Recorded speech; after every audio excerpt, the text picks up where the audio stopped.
Hello guys! Another day, another mini vlog. It's Sunday today at meron na naman nga tayo mga pa-order na bilao. 3 AM nga ako nagising ngayong araw dahil nga medyo maaga itong aking mga pa-order. Kahit nga sobrang antok pa dahil, pinilit ko talagang bumangon. Masarap kasing matulog ngayon kasi medyo maulan. Kaya lang, alam nyo naman, alipin tayo ng salapi.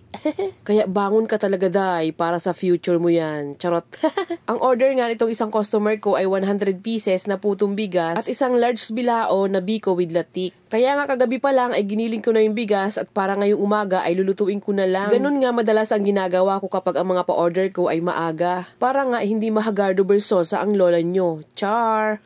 Putong bigas nga ang una kong isinalang dahil 6 AM ay meron nga akong pa-order sa tab. Kapag ganito nga na medyo maaga yung pa-order ko ay parang gusto ko nang tumambling. Ay, charot. Dahil bukod nga sa nakakaantok ay napuputol pa yung panaginip ko. Ay, ang daming alam mo, Inday. Pagkasalang ko nga ng putong bigas, ay hinugasan ko naman itong malagkit na bigas at ito nga ay pambiko. Buti nga ito lang pasok yung asawa ko ngayon kaya tigasin siya ngayon. Humanda ka. Tigahalo at tigabalot yun. Ano ba naman kayo? Sus ko.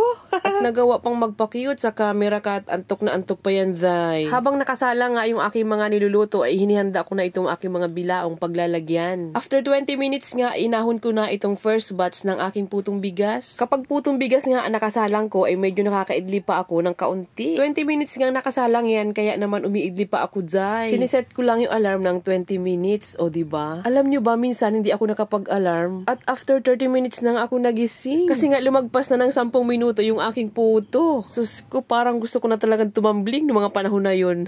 At ang naging ending nga ay nag-dry yung puto ko at nasubrahan nga sa luto. Kinain na lang talaga namin yun, dahil hindi ko na sinama sa order. Kaloka.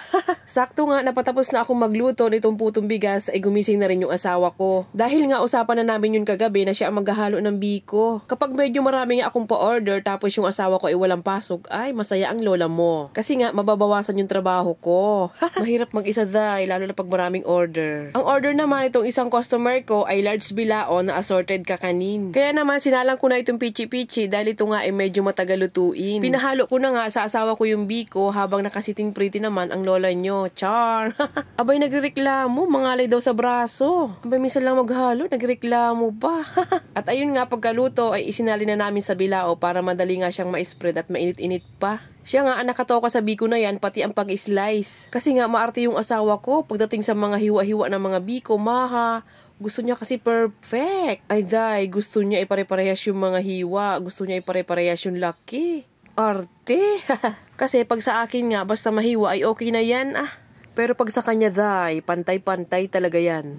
Pati nga sa paglagay ng latik. Gusto niya bawat slice ang lalagyan. Abaw, ay matrabaho yun. Ako na nga ang nagbudbod ng latik dyan kasi nga gusto ko ay yung kalat-kalat, yung katulad nito para lahat ay malagyan. O diba, latik overload yan. Uy, si pa-cute naman to. Pagkaluto nga ng pichi-pichi, ito namang kutsinta ang aking sunod na isasalang.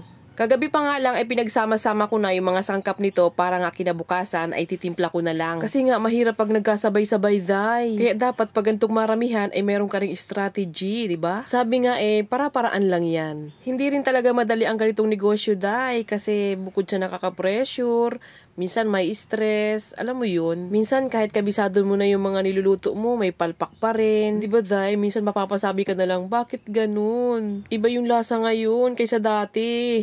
Ay nako, nakakaloka talaga minsan. Pagkaluto nga ng kutsinta, ito namang sapin-sapin ang aking isasalang. Ang mga sangkap ng sapin-sapin, guys, ay glutinous rice flour, tapos hinahaluan ko siya ng all-purpose flour, evaporated milk at saka condensed milk at saka coconut milk. And then sinasala ko yan kasi nga maraming buo-buo. Tapos hinahati ko yan sa dalawa dahil maglalagay tayo ng kulay. So dahil 2 layer nga itong aking sapin-sapin, naglagay ako dito ng kulay yellow at saka kulay violet. Medyo matrabaho din talaga itong sapin-sapin, day, kasi nga sa paghalo pa lang sa pagtimpla ay kakain na talaga siya ng oras. So ang unang layer ko nga dyan ay kulay violet. Tapos isasalang ko yan sa mahinang apoy ng 12 minutes. 1.5 tablespoon nga ang nilalagay ko dyan kada layer. Hindi ko na nga namalayan yung oras dito. Aba, ay magsi 7 AM na pala. Pagkaluto nga nung unang layer, ito ito namang kulay yellow ang ilalagay ko and then lulutuin ko naman ito ng 15 minutes. And lastly, ito namang putong bigas. Ito nga pala yung tira kong putong bigas mixture kanina. Dahil nga ang order ni customer ay assorted kakanin sa bilao. So bali ang laman ng isang bilao ay putong bigas, kutsinta, sapin-sapin at saka pichi-pichi. And then nung naluto na nga lahat ay inilagay ko na nga ito sa bilao. Mapapa-thank you Lord ka na lang talaga pagkatapos mo magluto. Ay!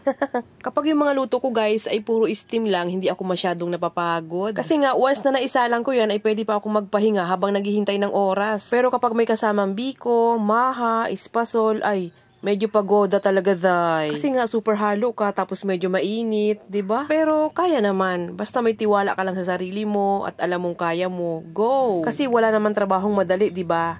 Lahat naman ay pinaghihirapan bago tayo kumita ng pera. At ayun nga, pagkatapos nito ay ihatid na namin ito sa aming mga suki. Bye!